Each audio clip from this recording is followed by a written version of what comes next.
on a Canon DSLR, we would use the camera lens.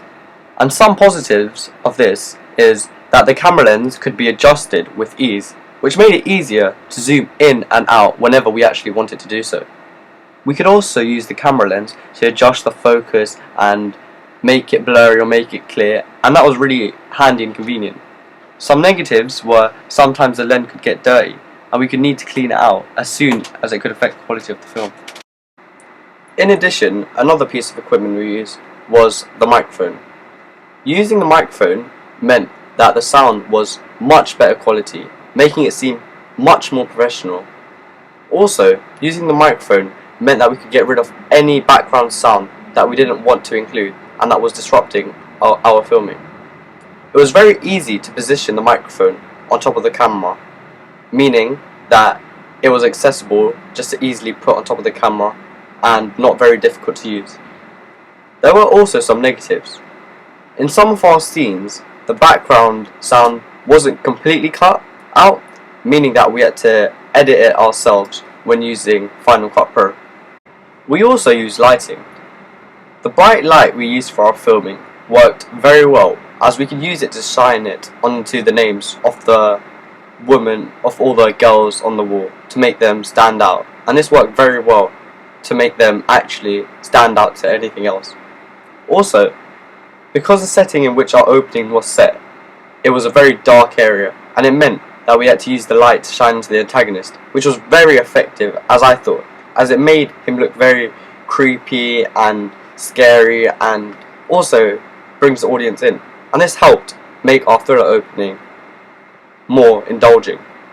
However, we did suffer some negatives with the lighting.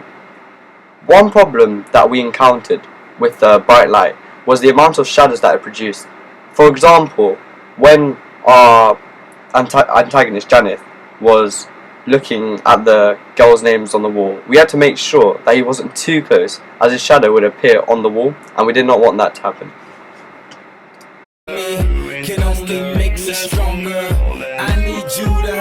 First of the technologies we used was the iMac. There were many positives to the iMac. The iMac had lots of different programs, meaning the whole experience from editing our opening to uploading on our blogs was a lot easier than using other computer networks.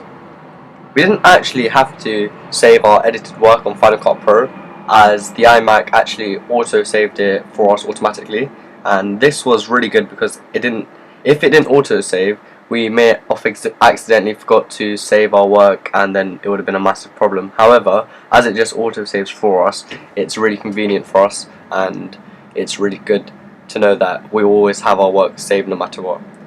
However, there was negatives. We had a problem on Blogger where sometimes the upload wouldn't load up, meaning that we couldn't edit or view our work, which was a little bit of an issue for us, but we were able to overcome that.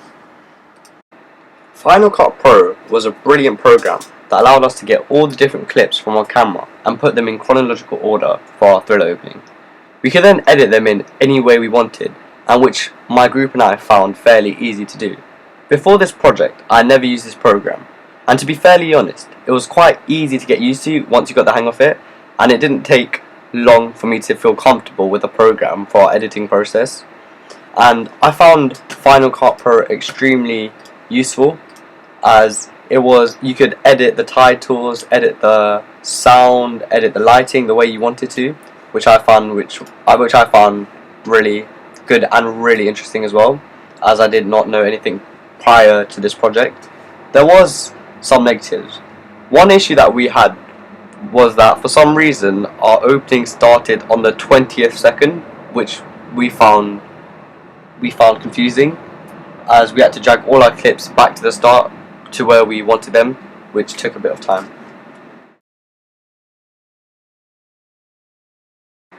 I've really learned a lot during the editing process. One thing I've learned is how to use Final Cut Pro to produce a short film. Before this project, I have never used Final Cut Pro before, and I am confident that I know how to use it and to produce a good short film, and I know how to insert pictures and music, and I also know how to add all the special effects and to make the film more interesting. Additionally, what I've learned is how big of an impact post-production has on thriller opening, or just a opening in general. I've also learned how to make an effective production and distribution logo and import it onto Final Cut Pro to use in the film. I think this has really, by using Final Cut Pro, it's gained my knowledge how to make the post-production process as good as possible. Furthermore, this process has taught us how to add in the audio line effectively, because we realised that if you just add a soundtrack, the rhythm may not necessarily match the shots. It is important to wait until the tension builds up before the sound dramatically drops, as this will appeal more to the audience and create the tension expected from a thriller.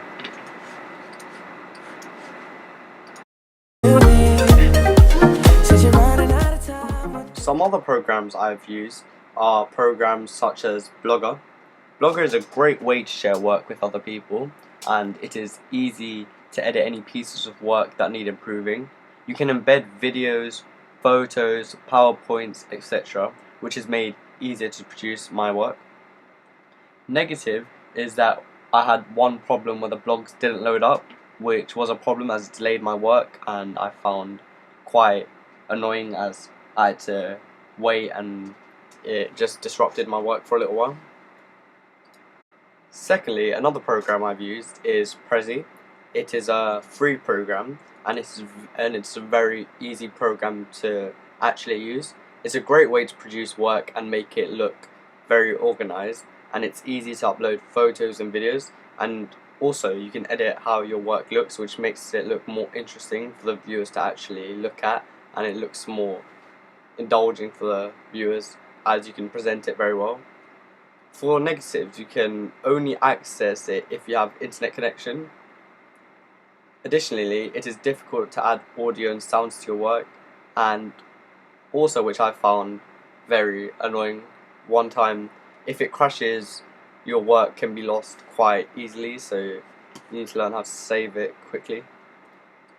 Finally, the last program I used was PowerPoint, and PowerPoint is very easy to add images and sounds, and the way it looks can be easily changed, such as the background or the font style or the colour. Work can be saved and then be put somewhere else. The work can be as long as you want it to be, which is really good. Some negatives is if you forget to save your work, it will get lost, and it is quite expensive to actually purchase, which I found really interesting. Now watch me whip, kill it. Now watch me nay nay.